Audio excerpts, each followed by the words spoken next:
ওয়াদ-দুহা, আলোর শপথ, ওয়াল-লাইলি ইযা সাজা, নিঝুম নিস্তব্ধ রাতের শপথ। সুবহানাল্লাহ পড়েন। প্রথমে আল্লাহ দুইটা কসম কাটলেন। কয়টা? দুইটা। প্রথমে দোহা, প্রভাতের সূর্য কিরণের শপথ, আলোর শপথ। এরপরে অন্ধকারের শপথ কাটলেন। আলোর শপথ দিয়ে আল্লাহ তাআলা ওহী আশাকে বুঝালেন, আর অন্ধকারের শপথ দিয়ে আল্লাহ ওহী না আশাকে বুঝালেন। আল্লাহ বুঝাতে চাইলেন, নবী সব সময় আলো থাকলে ভাল লাগে না।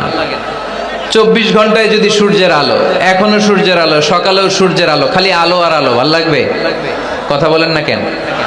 আবার 24 ঘন্টায় ঘুটঘুটে অন্ধকার, কোনো আলো টালো নাই, ভাল লাগবে?